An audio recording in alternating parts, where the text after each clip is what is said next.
Gosta de estar bem informado? Apenas por tempo limitado temos uma oferta especial. Todos os conteúdos Observador com 52% de desconto.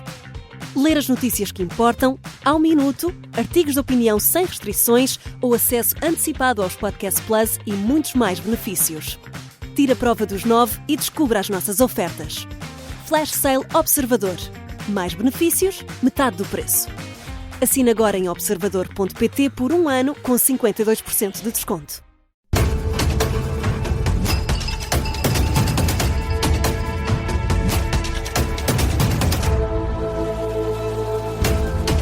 Está no ar o explicador das manhãs 360, esta quarta-feira, sobre a admissão do secretário de Estado Hernani Dias e a gestão do governo. E para isso convidamos para estarem connosco Adalberto Campos Fernandes, do PS, e Miguel Relvas, do PSD.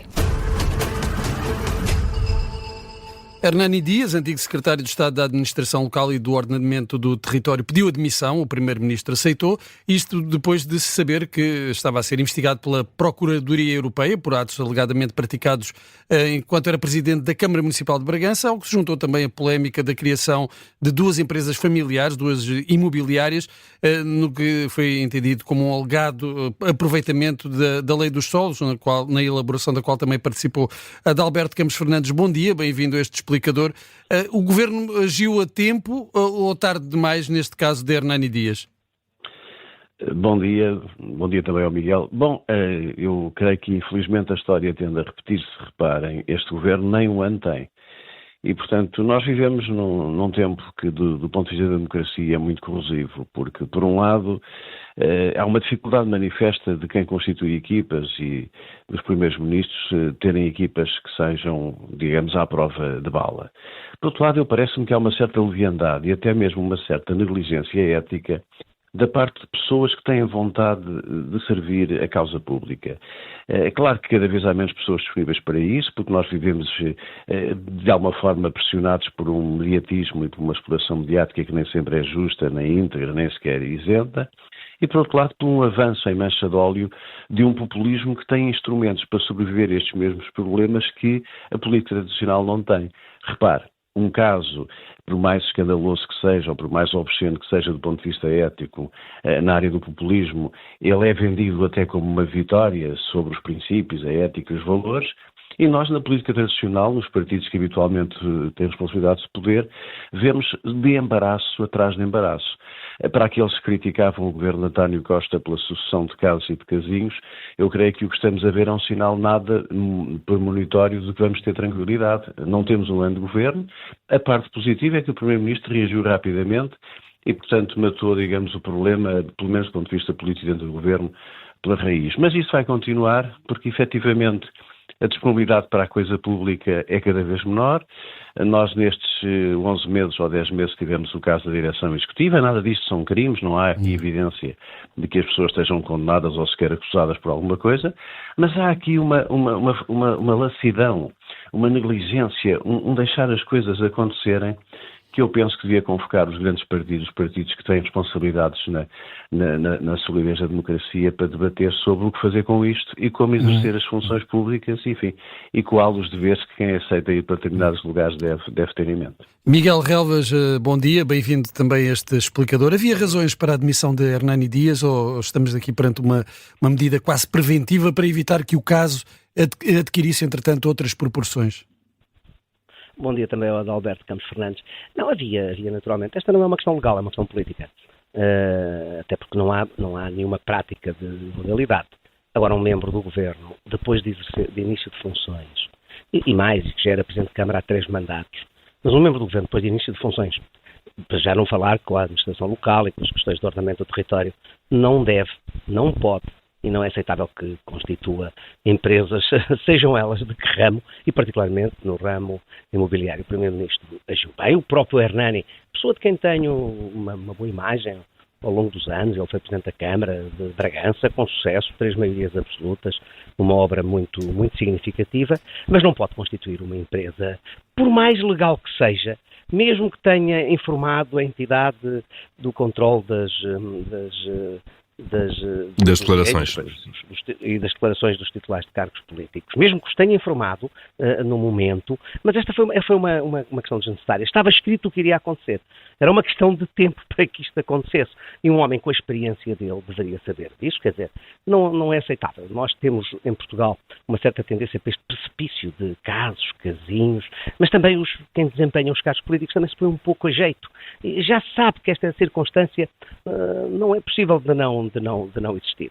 O lado mais significativo é o Governo agiu bem e que sirva de exemplo para os outros casos que aí certamente já andarão sempre a ser investigados, as denúncias, as cartas anónimas. A vida política é uma vida muito, muito desgastante, mas é uma vida sobre a qual tem que haver um grande critério de aferição de princípios e de regras. Não se pode transigir, e o Governo também criou aqui nesta matéria, a partir de agora, ao mínimo deslize, saberemos que o membro do Governo sairá.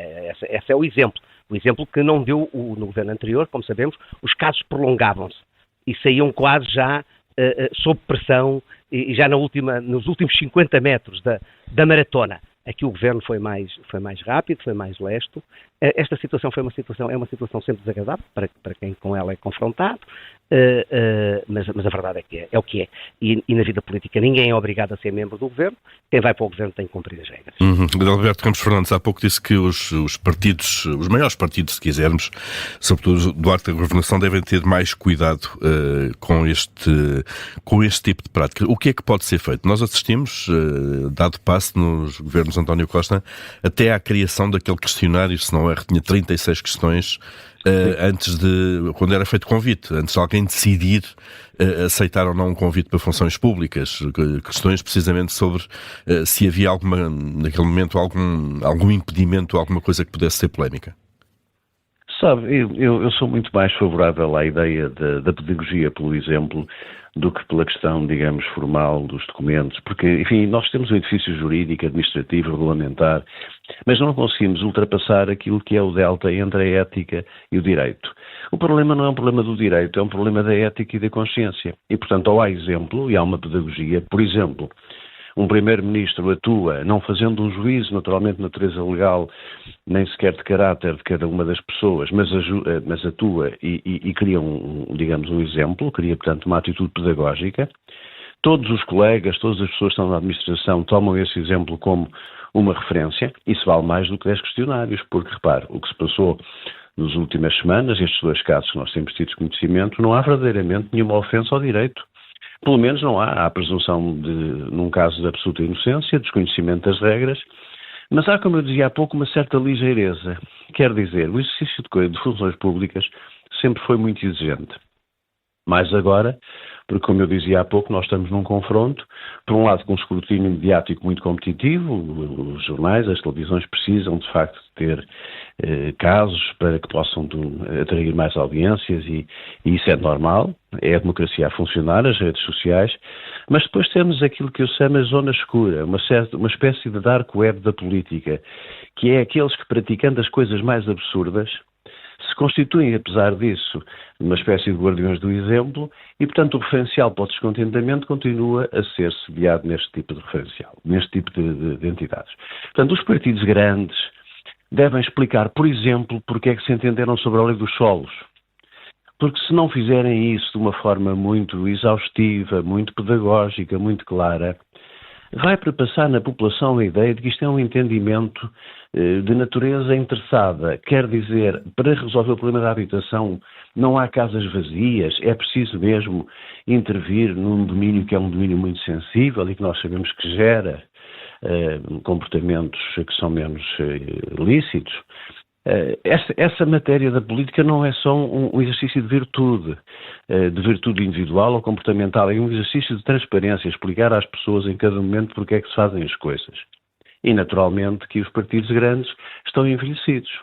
E nós, com o envelhecimento, tendemos a perpetuar e a conservar os comportamentos. Eu diria, para concluir, que valia a pena que os partidos políticos tradicionais procurassem reinventar-se do ponto de vista das atitudes, para evitar que estejam, como estão em toda a Europa, a perder terreno para as fórmulas de raciocínio mais simples, onde tudo é preto ou branco e nada é cinzento. O Adalberto tem toda a razão, esta é a questão central. A rapidez com que os partidos se entendem em algumas áreas, que depois não é acompanhada em áreas bastante importantes para a realidade dos portugueses. Eu dei um exemplo ainda ontem. Os partidos podem se entender agora sobre a imigração, voltar à situação anterior. E não se vê que isso aconteça, mas sobre estas matérias, às vezes, sobre as quais há um certo clima de dúvidas em cima da mesa, nem o PSD e o PS entendem-se com uma rapidez que é surpreendente. E aqui o peso dos autarcas dentro das estruturas dos dois partidos, que é o que os partidos pequenos não têm. Sejam mais populistas ou menos populistas, os partidos pequenos, excetuando o PC, a máquina autárquica não é tão pesada e não é tão preponderante. Veja-se, criou-se as freguesias. Porquê? Porque a máquina autárquica do PS e do PSD é forte e, portanto, cria-se mais 300 freguesias com a mesma facilidade com que se poderia não ter criado. A mim isto preocupa-me porque é tudo feito muitas vezes em cima do joelho. O Adalberto há bocado tocava na questão do questionário e também colocaram essa questão do questionário. O questionário foi feito, isso não impediu que tivesse caído o Primeiro-Ministro, isso não impediu que, num escândalo que depois, enfim, foi mais ou menos ocultado, em que o chefe de gabinete do Primeiro-Ministro tinha 79 mil euros no gabinete do Primeiro-Ministro, isso passou ao lado. Eu hoje de manhã estava aqui a ver uma notícia que penso que vai avançar nas próximas horas, de que havia pen drives no gabinete do Primeiro-Ministro, do então Primeiro-Ministro, em questão nomes dos agentes secretos, do CIED, do SIS. Bem, se isso é verdade e está hoje numa investigação do Ministério Público, a nossa democracia começa a estar doente. Isto dá força aos populismos, afeta ambos os partidos. Esta ideia de que quando o PSD está no governo, o que acontece de mal é bom para o PS. Quando o PS está de mal, o que é bom para o PSD, é um engano e é um caminho muito perigoso. Miguel Galvas, acha que este tipo de casos que agora estão do lado do PSD, como antes estiveram do lado do PS, de facto alimenta a fogueira do populismo e dos partidos mais à extrema? Alimenta, põe em causa a política tradicional e a política moderada. Nós precisamos de moderação, mas depois deste tipo de comportamentos, dá uma imagem de benefícios, dá uma imagem para a população. São todos iguais. Esta imagem dos benefícios, esta imagem dos interesses, são todos iguais. O que é que isso leva? Leva a que o populismo cresça e leva também à emergência de outras realidades, de quem está fora da política com discursos menos claros, sem que se saiba o que é que pensam sobre uma série de questões, possam emergir. E esse não é um problema português. Eu gostava só, se o Paulo e o Miguel me dessem um minuto, gostava só de reforçar isto que o Miguel estava a dizer, porque de facto dá que pensar, muitos de nós, enfim, o Rio, por exemplo, tem sido um exemplo, é uma espécie de campeão dos consensos estratégicos, mas muitos de nós que defendemos, por exemplo, consensos de regimes estratégicos em áreas sensíveis que são estruturais do Estado, como a justiça, a defesa e naturalmente a segurança e até a imigração. Mas no meu caso específico, no caso da saúde, nós vemos que isso é liminarmente rejeitado e suscita sempre um grande desinteresse e até um certo adiamento. Mas de repente vemos que em 15 dias é possível, sobre matérias que indiciam uma atração mais económica, mais de envolvimento de alguns aspectos que são mais sensíveis, como foi o caso das freguesias, que aqui foi referido, e o caso da lei dos solos. Não estou a dizer que uma ou outra coisa sejam negativas, mas nós juntamos esta ideia, bem, estamos em ano autárquico, estamos em ano em que é de facto necessário ter aqui algumas intervenções que sejam mais favoráveis ao poder local, e de repente em meia dúzia de dias é possível fazer um consenso sobre a desagregação das autarquias e a intervenção sem sabermos como. Sem um estudo que nós possamos perceber as razões e as motivações, e quase de uma forma um bocadinho, eu não diria discreta, mas do ponto de vista da transparência, muito rápida. Adalberto Campos Fernandes, mas isto são os governos, os partidos a tentar agradar às bases, aos autarcas, deviam olhar mais para fora quando chega a altura de fazer as nomeações. Isso é possível? É possível agradar às bases dos partidos e olhar para fora e ir buscar nomes fora dos partidos? Talvez não seja, porque a lógica, vamos lá ver, se nós usarmos aqui uma linguagem empresarial, o modelo de negócio dos partidos é o que existe e está bastante envelhecido, e não é só em Portugal, é na Europa. O modelo de negócio é captar votos. Captar votos para quê? Para conservar o poder. Dentro dos próprios partidos, a lógica democrática é muito discutível, porque não são mecanismos abertos, são mecanismos de concentração de clientela, de concentração até muitas vezes de cabazes de votos, que, enfim, toda a gente sabe o que acontece há muitos anos em muitos partidos. E, portanto, esta obsessão pela conservação do poder, esta ideia de que, acima de tudo, o poder é o que nos move, faz com que os partidos, por muito boa vontade que tenham os seus dirigentes, as suas novas lideranças, os seus secretários-gerais ou presidentes de partido, se vejam confrontados com a realidade. E a realidade é que o poder não atrai, de facto, nem sempre as melhores práticas. Eu não quero falar dos extremos que nós estamos a ver, enfim, de partidos que são emergentes agora e que têm estas histórias até caricatas, mas os partidos mais antigos tinham esta obrigação de se reconstruírem, de se refundarem. E não é qual só é o isso, balanço entre o poder, entre os valores e aquilo que é o serviço às pessoas do ponto de vista da... Adalberto, eu tenho visto no Parlamento... Sim, Miguel Galvas. Eu tenho visto no Parlamento ultimamente, e já disse, eu acho que há um ascendente, parece-me haver um ascendente do chamado baixo clero, de baixo para cima, de baixo clero parlamentar. Foi visto nas freguesias, depois vemos os dirigentes partidários de topo a fugirem da questão. Ainda hoje sai um estudo da Faculdade de Economia do Porto, sai hoje no Jornal Nacional, dizer que repor as freguesias é um erro e que vai gastar mais dinheiro, vai agravar os custos. E eu pergunto, o Parlamento, o PS, o PSD, antes de tomarem medidas não estudaram? Os estudos existem. Ou seja, no país há pensamento. As escolas de saber, as universidades produzem, pensam, refletem, apresentam. E os políticos decidem no sentido contrário. É difícil. A questão da lei dos solos, nós sabemos que precisamos de baixar o custo da habitação. Então vamos fazer isto de uma forma clara, transparente, sem problema nenhum. Não há nada a esconder. Temos que passar terrenos rústicos para poder construir habitação a baixo custo, a custos controlados. Mas então vamos dizer isto de uma forma clara. Como é que se faz? Quais são os mecanismos e os critérios? Isto depois não é com inquéritos para membros do governo. A mim assusta-me, porque é cada vez mais difícil recrutar gente de qualidade que queira vir para a política. E por isso mesmo, Miguel Relvas, acha que o governo e Luís Montenegro em particular saem fragilizados deste caso? Não saem fragilizados, primeiro porque é o primeiro caso. Segundo porque agiram rápido. Nada se pode fazer. O Primeiro-Ministro não é um polícia. O Primeiro-Ministro não anda atrás dos membros do Governo. Tem que, perante um caso, ser confrontado e tomar a decisão. A decisão está tomada. Não houve aqui nada de ilegal. Isto foi aqui um atrevimento desnecessário. O Dr. Hernani Dias, eu conheço há uns anos, é uma pessoa de bem, cometeu aqui um deslize. Pagou por ele, pediu admissão, não houve nada de ilegal, não houve benefícios. Não pode fazer uma empresa quando está no desempenho de funções, particularmente também tendo esta área. Mas mesmo que não fosse o Secretário de Estado da Administração Local e o secretário, com as questões do território, ele não podia, em circunstância alguma, abrir uma empresa. Quem vai para o Governo sabe para onde vai. Vai para um meio muito apertado, muito criterioso e de julgamento muito ao pormenor. Portanto, não devia. Esta é daquelas situações que, a meu ver, é surpreendente, porque era desnecessária. Mas estava a falar de outros casos. Quer dizer, o que não pode acontecer é o Governo agora começar ser uma queda de dominó, quer dizer. Mas vai ser difícil para Luís Montenegro evitar que, à mínima suspeita sobre um governante, evitar a demissão imediata. Parece-me que Luís Montenegro, com a forma rápida como essa decisão... Eu gostava só de adicionar aí um comentário ao que o Miguel está Sim, para concluirmos. O problema, muito rapidamente, o problema dos governos é quase sempre o mesmo. Há uma primeira fase em que há uma surpresa, há uma reação mais ou menos diferente e depois há aquela sensação do inimigo externo.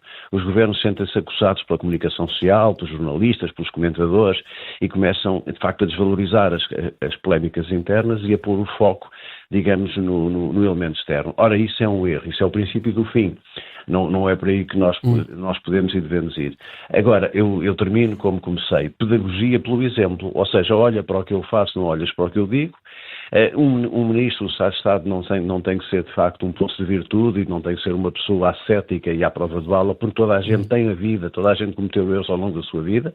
É preciso ter essa medida e ter essa percepção. E, finalmente, só uma nota de humor. Eu não iria tanto pela questão do baixo clero, até por razões, digamos, de convicção religiosa, mas iria mais até pelo aspecto relativo aos mercadores e, portanto, ao mercanejar. Eu acho que, efetivamente, o problema não está no baixo clero, está, de facto, numa pequena burguesia de baixa qualidade que efetivamente se situa mais ao nível do mercado. Vais claro ou não, esta é a primeira baixa do governo. Tem que ser claras, sabe? Mas deixa-me dizer uma coisa, as lideranças... Só para terminar mesmo, Miguel Galvas. Os líderes dos partidos não podem ter a tentação de ceder à estrutura interna dos grandes partidos. Eu trabalhei com líderes que eram muito claros nessa matéria e, portanto, não se pode vacilar. É isso que se exige, não se pode vacilar. O Luís Montenegro esteve bem, criou, a partir de agora, criou uma tendência. Os membros do governo passarão a saber que não serão transportados numa padiola de paciência ao mínimo problema, serão substituídos e é assim que é e é correto. Miguel Galvas, Adalberto Campos Fernandes, muito obrigado pela vossa participação neste explicador. Um bom dia e uma boa semana. Bom dia.